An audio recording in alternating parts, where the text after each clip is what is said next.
Light the beam, everybody, for another special episode of Nerdy for 30. This one, like the two special episodes before it, is also titled Heaven and Heck. This is where myself, Kevin Bauer, a.k.a. the Critics' Choice, along with the People's Champ, Tim Kack. If you feel it, chase it, baby. If you feel it, chase it. Take a break from our normal podcasting of talking about nerdy-ish movies for 30-ish minutes to give you, the listeners, some advice. We're going to tackle some advice, maybe some Ask Reddit questions, maybe some emails that have come into us, some feedback on the show. We're going to dive right into it. But before we dive right into it, Tim, how you been doing lately? Let's catch up. I haven't seen you in a minute. What's good? I know. I've been good. I went on a trip to France. That was pretty fun. I don't know if I talked about that on the pod at all. It was cool. I don't think you have. I feel like when I got back, everyone was like, oh, were the French mean to you? Oh, were the French mean? They're like not nice people, right? They hate Americans. And I was like, I did not have that experience at all. Everyone was very nice to me. I don't know. Just I didn't get any rudeness. Do you think the French feared you? They think they feared me? Do you think I'm just like too big for them to deal with? They're afraid of me. I don't know. I don't know if they fear me.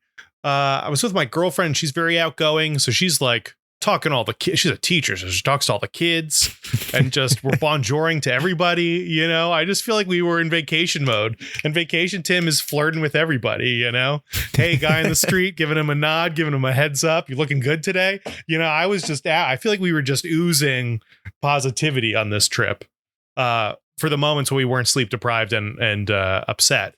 But I don't know. I feel like it was good. People were very nice and there was nobody was mean to us. And I feel like everyone wanted to come back and say they're mean. And I've heard people, we went to France, we went to Paris, and people were mean. They weren't nice to us. And I guess I'm wondering what they were doing. Sure. Yeah. I mean, this is one of those things where I think there's a learning curve where people also say Paris is very dirty. And then you come from New York and you're like, no. Yeah. it's actually pretty good. Like all things considered. This is nice. Yeah. Now, if you going to Japan earlier this year and then coming to New York, it's just like, oh no. Like you kind of see we were there for long enough to come back and then see that we do all live in a pile of trash all the time. So, you know, trash recognize trash, Paris, shout out. But like, there's also, you know, there's this learning curve to living in a bigger city where you have to be very aware of your surroundings all the time, because if you're standing in the middle of the fucking street, people can't get around you very easily. You need to make sure in the same vein that you're walking fast on the sidewalk. Generally speaking, you just need to have your fucking head on your shoulders. Like, be there, be present. Don't just be gawking. Pull over to the side if you're going to take pictures of something. But, yeah, that said, the French were mean to me. They were mean to you? Yeah, we got, I mean, some French, but it's exacerbating situations. We got off the plane. We were super jet lagged. We dropped our bags at the hotel, but we couldn't check in for like another couple hours because we were early. So we just found the closest cafe and we're like, well, this would be great. You know, to us, it feels like it's like, you know, fucking 3 or whatever. To them, it's still the morning. And so it's like, all right, well, we'll get our first espresso and like a croissant or something. And we go in there, and it's very intimidating to speak a language in a place, like a language that you're not fluent in. It's very, very intimidating. I have a ton of respect for people who come to America as visitors and are like, you know, openly like very forward about trying to speak English. It's great. It's really cool. It takes a lot of courage. So we tried to order in French, and I understand more than I can speak by a little bit, just by virtue of taking French classes for a while. My pronunciation's rusty, my diction, all that shit. So we ordered very clunkily, and then we heard the waitress yell back to the kitchen, 2 croissants for the stupid Americans. And it's like, all right, well, cool. That was the first thing. That was the first thing that we did outside of dropping our bags off. That's amazing. That's incredible. But I will say, I didn't try to speak French at all. I said bonjour and then just talked in English. And nobody complained. Everyone just adapted. Well, here's the thing. They would have done that even if you had spoken French, because it is one of those things where if you try to speak French, they're just immediately going to switch into English. And it's like they don't want you butchering the French language. I think that's part of it. But I think the fact that I didn't even try, it's just one less thing to hold against me. Right. You go up there and you try your best to order and you sound like a stupid American and they're like, oh, stupid Americans. But I'm just like, bonjour. Hey, can I have a croissant? What do you guys got back there? And they're like, okay, cool. This guy knows his limitations. He's not being a cocky jerk about it. Oh, there's something to be said about that. There is. We were talking about that, like Stavros Halkias this past week, and I was talking about him with a friend, where it's like, it would take so much for me to be shocked by something that guy did. Where, because I just feel like, you know, for better or worse, he is exactly who he is, and he's not trying to be anyone else. And it is funny to me how it's like, if somebody is like openly, I'm not calling Stavros a scumbag, but if a different person were to openly be a scumbag, and then if you call them on it, they'll be like, yeah, you're right, I was being an asshole. Maybe I'll be different next time. Versus if somebody is like trying their best and maybe they're accidentally an asshole, it's somehow way worse. Right. Like you were making a sincere effort. Yeah. To try and get on their level, and the sincerity offended them. Yeah. Your sincerity and your genuine attempt to speak their language was offensive to them. And which is interesting. I feel like we're so different with language here in the US. It feels very much like, oh, speak English or you're screwed. Mm-hmm. Right. Like I don't. It must be so hard. In Europe, there's like all these signs in English. There's always like an English menu. It's very easy to get around knowing just English in Europe. Then you come to the United States and there is nothing being translated in other languages around here. Right. Even in New York, it's just all English and you're out of luck. Like if I ran a store and someone came up to order something, they couldn't just say hi and then order in French. Right. They would have to try to speak English so that I could even come close to meeting them. Right. Mm-hmm. So that instinctively for us is like what you got to do. You got to make an attempt to translate because there's just such a barrier here. But over there isn't. Yeah. You just trust fall into their open arms. Yeah. You just got to trust fall with them. You got to trust fall right in there. You know? I don't know. Maybe that's part of it. Maybe the attempted French is offensive to them. I don't know. I agree with the thing with Paris being dirty is like New York is just the most city, I think that exists. And I haven't seen anything that changes my mind on that. It's like got the very best things that cities have. It's got the very worst things that cities have. And if you're like talking about trash, you know, it's no comparison. There's going to be more trash here than anywhere else because we're the greatest city in the world, damn it. And when it comes to trash, we have more of it than anyone else, any other city, you know, except, you know, the city boycotting or something like that. I will say Tower of, what do they have? I keep calling it the Leaning Tower of Pisa, but that's not the one that's there. It's Eiffel. It's the they have the Eiffel. They have the Eiffel. My question about the Eiffel Tower is, when are they going to finish it? Wow, dude! Shots when are they going to finish it? They just quit in the middle of this Eiffel thing? Tower. It's just sticks, man. It's just sticks. Throw a tarp over that thing. I also thought throw a tarp over it. Throw a tarp. It's going to rain. Everyone's getting wet. Like they clearly just gave up halfway through, and everyone's there. The guy, we did a boat tour that was awesome, and the person there said that I guess there was a well-known author or journalist, and they used to go and eat in the restaurant in the Eiffel Tower all the time, every day. And somebody asked him, why do you go there that much? And he's like, this is the only place in the city where I don't have to look at the Eiffel Tower. Awesome. Oh, and I was my like, God. That's badass. That's so true. So true. It looks completely unimpressed with the Eiffel Tower. I was going to say a 0 in my book. Go with me on this. All right. So in your mind, if let's say they finish the Eiffel Tower, what's it look like? What's it look like when it's done to you? A giant pyramid. Oh, so you're picturing closed off sides.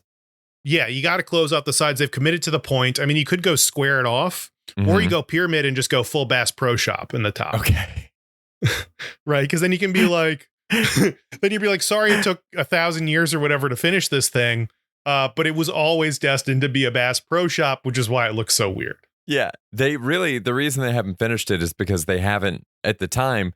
Bass Pro Shop didn't exist yet. So that's going to put you back a few decades right there. Right. They were waiting. They knew something was coming.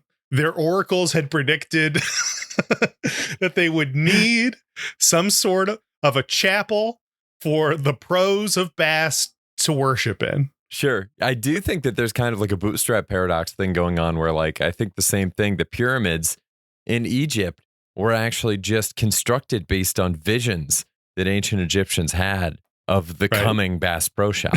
They didn't know what it was, but they knew it was coming. Of the pyramid Bass Pro Shop in Atlanta or wherever there's one in Georgia that's just straight up a pyramid. Yeah. It's like, that's what they were chasing, man. That's what the Egyptians were chasing. Do you think bury me under the Bass Pro Shop? I was just gonna say, do you think there's any mummies buried under the Bass Pro Shop in Atlanta? Who's like an Atlanta pharaoh? Would we like bury Rick Ross as a mummy under the Bass Pro Shop when he dies? Bury Rick Ross under the Bass Pro Shop. He's buried under there with like some lemon pepper wings and like. I was picturing, like the old pyramids were like booby trapped and stuff. Imagine just like walking down the wrong aisle and taking a face of ancient acid. Your skin starts melting off. Like a pile of scarabs drop out of the airboat you're sitting in. Oh, yeah, dude. The scarabs are in like the fishing section. So you're looking at all the different baits and you're like, oh, these are pretty cool. We got some sinkers, we got some floaters. And then you pick up one and you're like, this is a really shiny beetle lure. Yeah. And then it crawls into your skin and does the mummy thing. It's just like the mummy. You think it's fake. It's not. I was also like sinkers and floaters. We're just describing these like turds, baby. Yeah, that's what you got over here. Well, I got a couple sinkers, some floaters. Floaters. Yeah, get some more fiber in your diet or whatever. You gotta start eating some heavier food, my guy. Man, no, I'm on that styrofoam diet. Styrofoam diet. It's just rice cakes. Those rice cakes. The rice cakes. Yeah, there's different ways to create a floater. Is either mass or shape. So if you can just like lay a dense pancake across the surface of the water. Jesus Christ. How did we get here? I don't know. I got another mummy pitch for you. Okay. Let's do like a Lego sequel for the Mummy. And it's Brendan Fraser. He's back in the role. We're capitalizing on the fact that he's kind of back in Hollywood. He's got to do a mummy adventure. Maybe it's with like he and Evie's daughter or something. And we're kind of setting her up as like, maybe we're going to continue the franchise with her, but we're not because this movie's going to bomb. And so they're going to sit on the IP until they can fully reboot it. But for the Lego sequel, Brendan Fraser has to do some tomb raiding in the Bass Pro Shops pyramid. Oh, I think that's a great idea. Is they get to this ancient site. It turns out it's now currently a Bass Pro Shop. I also think Brendan Fraser should be playing his character from The Whale. Oh. So between these two things, this is going to be a very fresh dynamic. Yeah. This is a brand new take on the Mummy franchise. The ride is going to be out of control. Mm-hmm. Have you ridden the Mummy ride at Universal Studios? I think I did. I think it eventually became like the Twister ride or something. I think the reverse. I think it was Twister, and then it turned into, because they currently have one down at Universal Studios. I was down there with my family a couple years ago. The Mummy ride slaps, dude. It's so good. They do a full fake out at one point where you pull back into what looks like the ride is over. And there's like a ride attendant up in the top. And it's like, all right, everyone, please stay seated until the ride. And then like the ride booth explodes and like a bunch of mummies come out and everything lights on fire and the ride keeps going. It was like, this rules. Oh, I have not been on it. That's insane. I would remember that for sure. Yeah, you'd love it. It's a blast. I went on all those things when I was a kid because I grew up there and then just never felt the need to go back once I turned, 16. Mm-hmm. So there's been all these new developments in the parks, and even the Mummy, I think, came out after I was already like, I'm kind of done with this park.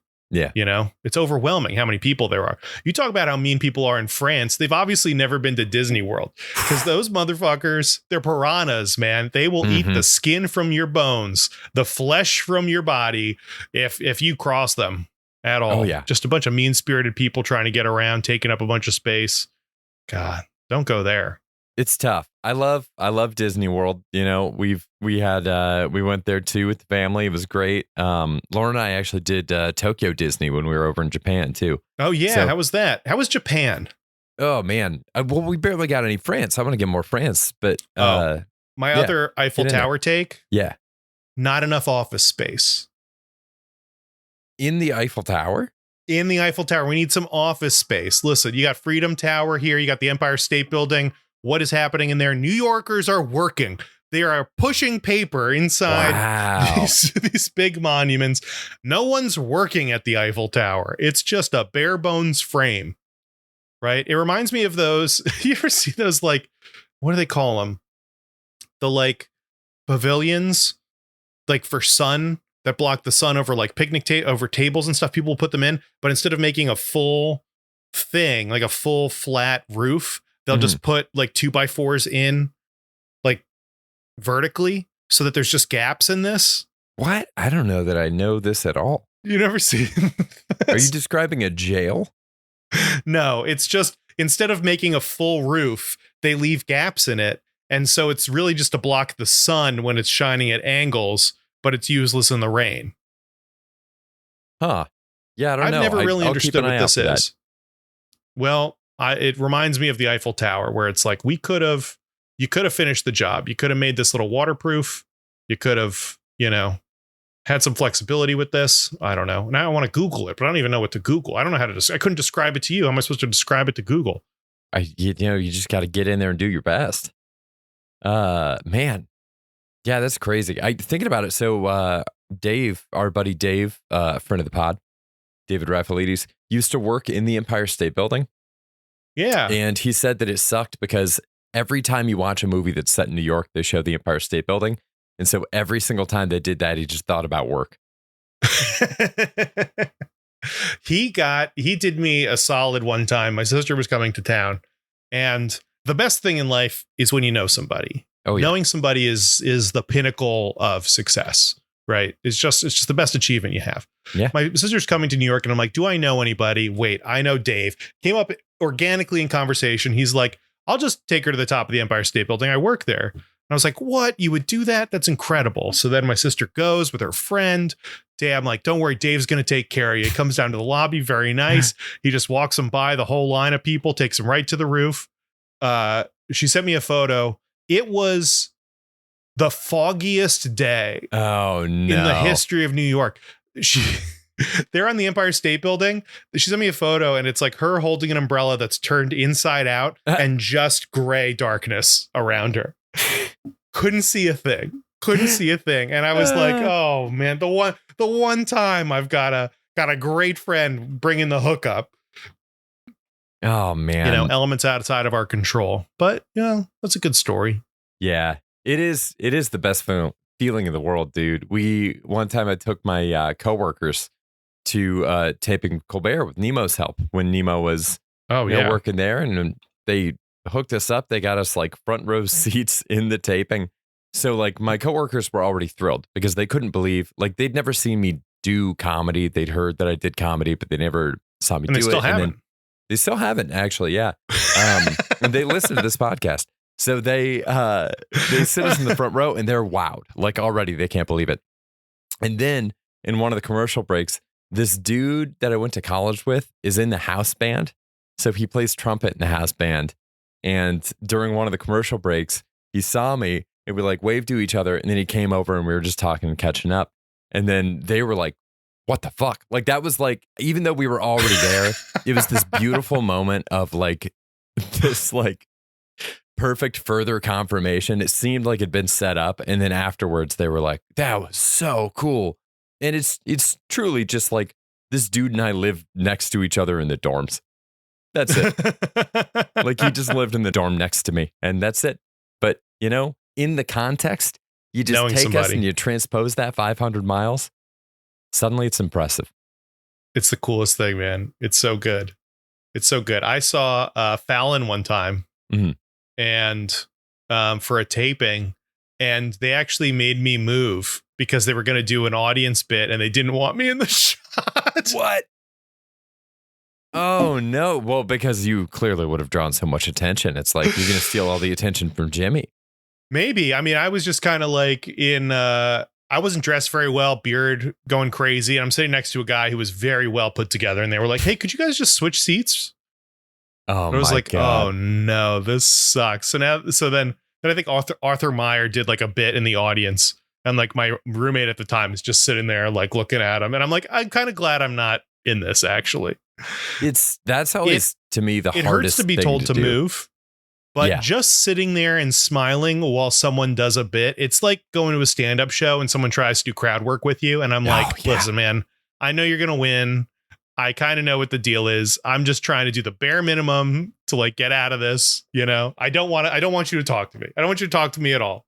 Dude, it's the fucking worst. Yeah. And I feel like whenever that happens, it's like I'm like a crowd work magnet for it. I want no fucking part of it. I love doing it. I love being the one doing it, receiving Yes. it. It's like, I want to be a good mark for your crowd work bit, but also like, I don't want to fuck this up.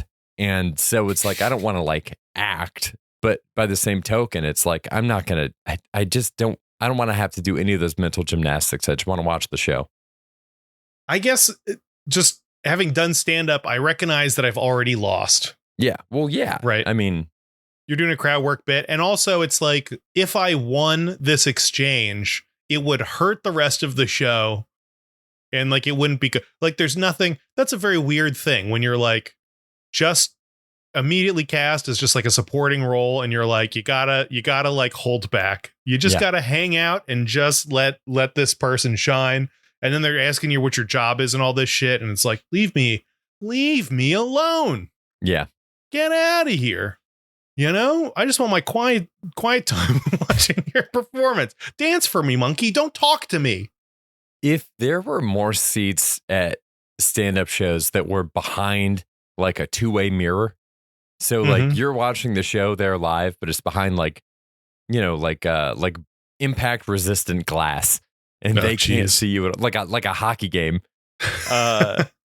I would go see more stand-up shows. It's one of those things where it's like I'm a fucking magnet. Like my big dumb face must just stand out in the crowd. You are a crowd work magnet. I can tell that to you. Something about you. I'm just like, I can ask this guy questions. It happens all the time on the street too. That's how you Yeah. know. I'm the first person that people ask directions. Well, you must get this too, like being tall, one of those things where it's like people all the time just asking you to grab things off high shelves in supermarkets too, right? I love it. I can't get enough of it. It makes me feel incredible. Anytime I see someone like an old lady trying to reach the top shelf, I'm like, you know what? Let me get that for you. Mhm. And they're like, thank you. And I'm like, that's what I'm here for. You know, at work, it happens too, where they're like, oh, we have this bin up top of here. Could you pick this up? It's like, yeah, I could. I can, and I will. And I'm so excited I got to be here for you. Man, You know? I wish I do, you know, if somebody asks me, I'm happy to help out, you know, always feels good helping a little old lady. But I feel like I would be more proactive with it if I hadn't been screamed at for it one time, where when I was like in high school, I was at a donut shop grabbing donuts before school one morning.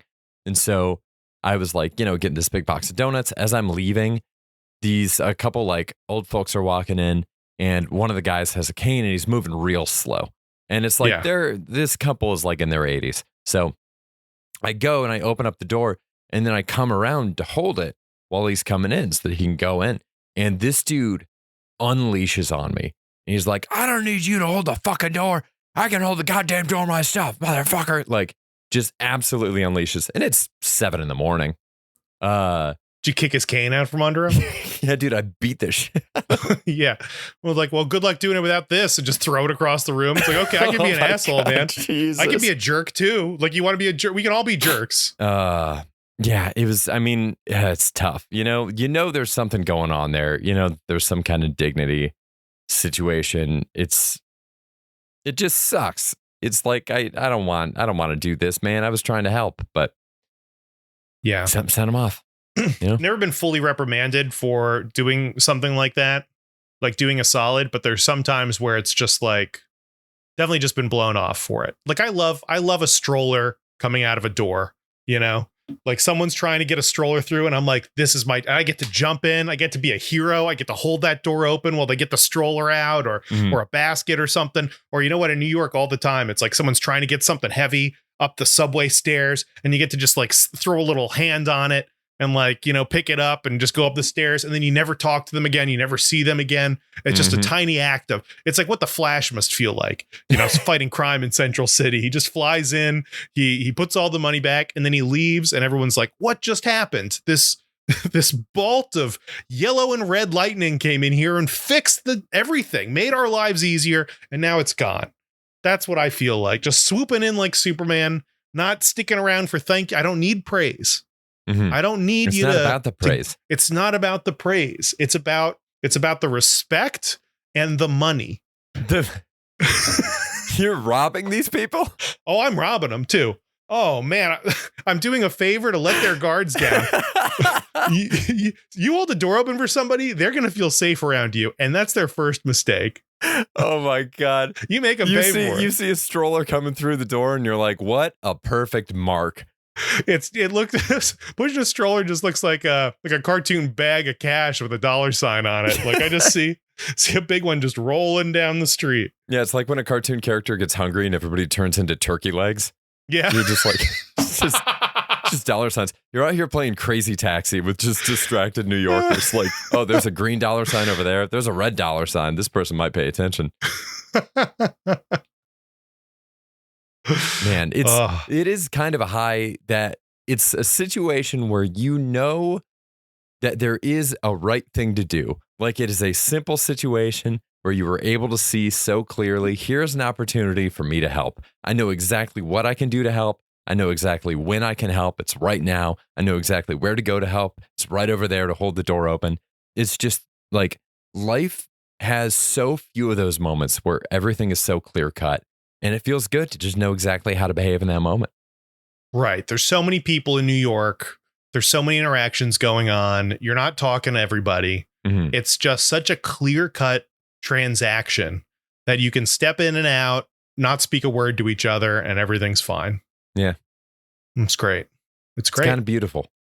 It is kind of beautiful. Unlike the Eiffel Tower, which is a steaming pile of trash. Did you go up the Eiffel Tower or just like, no. Admonish it from afar? I got away from that thing as fast as I could. You can see it from most of Paris. It would be fun to go up.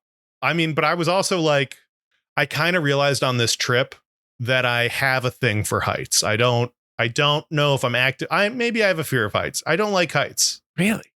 And I was wondering if as another tall person, if you feel this, like we're already so far from the ground that any more is just overkill. Sure. I mean, the closest it ever really feels for me, I grew up doing roller coasters and stuff at Cedar Point. So I do feel like the height aspect of it was kind of taken out of me, except in situations where like just because our center of gravity is naturally higher, low railings in a high thing, that kind of sucks. There are definitely things where it's been like a protective, wall to keep people from going over the edge. But to me, it hits like mid thigh. And so it's like, okay, this is actually kind of perfect tripping height. So there's those. The bigger one for me, I'm curious if you share in this. I don't like things that are bigger than me. So in a movie or something, if there's like kaiju, I've kind of started having a problem with like kaiju if they're depicted really realistically. There's a shot, and I think the first Pacific Rim movie that really shows the scale that I struggle with. And then the other one is like, while we were down at Disney, we rode the Avatar ride. In Avatars, those things are supposed to be like, I think like 9 feet tall, like they're big. And so you ride the ride and you're like going through the riverboat thing. And then at the end of it, there is a life-size like Na'vi, and I don't fuck with that. I did not like that one bit. It is too big. It is gonna eat me. I don't like anything that's like bigger than me. 10-foot range is a stay away zone. Yeah, because if it wanted to if you wanted to plug in its sexual tail organ, you would not be able to stop it. That thing is gigantic and aggressive. And that unnerves me. I'll tell you what. Oh, dude, if you go in there during mating season, it's not a good. Yeah, You're for gonna want to anything. carry a cattle For prod. mating season, for mating anything. season. Avatars,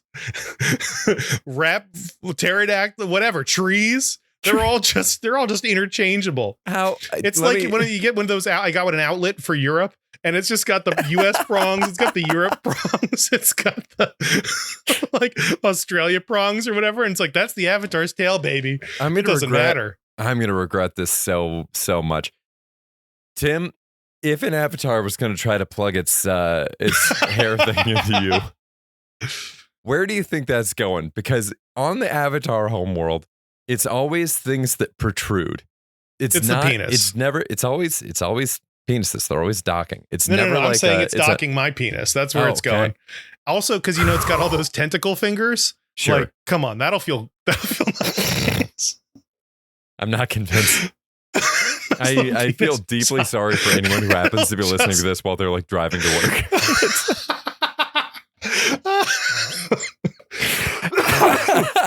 It's like that bit on The Office with Dwight, where he's like, when two gay men have sex, how do they know whose penis is going to open to accept the other? Oh my God.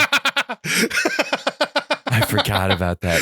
Do you think that there's ever? And that's Do you the remember? Avatar thing. Do you remember in The Amazing Spider-Man 2, they did a really stupid effect when Spider-Man, spoiler alert, is trying to catch Gwen Stacy when she's Mhm. falling, and they try to do the really dramatic thing of like they show a slow motion shot of the web that he shot, and they make the end of it look like a hand that's reaching out to grab her.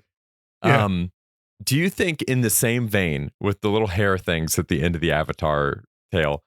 Do you think, if it's ever like two avatars and they're like having a good time, they're just like brown out, do you think they ever just like have their little hand things dap? They're not like a full like docking. They just like dap up with those real quick. Now I'm just picturing the little tentacle things forming a hand and it just giving my penis a handshake. Like the Predator handshake. just a regular old handshake, just a slight up and down. No. You got to go full Predator. You got to go Carl Weathers and Arnold Schwarzenegger. Just the strong. yeah, the arm clasp. just big old biceps bumping each other. Yeah. I thought you were gonna say cover yourself in mud and run. Yeah, just, that's the only You way. see one of those big avatars coming, you better hope its vision is not up to par. Oh boy, if you're riding that Avatar ride in mating season, you're not covered in mud. God Yeah. help you. You gotta think the avatar vision isn't too good because everything looks fuckable to them. It's maybe that's the thing. Is it's just the paradox of choice. They're just like, where do you even start here? God, what a weird. We're getting 5 more avatars. Yeah, that's crazy too. 5 more is nuts because they're already doing fire, think right? it- That's the next one. It might be. Maybe it's downgraded to like 4 more. Because yeah, the next one's fire, and you gotta imagine they're doing air after that. And my favorite thing of the trailer for the new Avatar movie is that they so proudly show you that the whale is back, and it's just like, don't worry, everybody. We The didn't whale's forget about back. him either. The whale is back. He's okay, and he's here. Okay, should we get to that advice? I think we're out of time for now, but thank you right. very much, everybody, for listening. We'll be back here again next week with something else. Maybe the movie Weapons, maybe not. We'll see. So we will see you then, and until then, stay nerdy, everybody. Bye. Stay nerdy. Bye.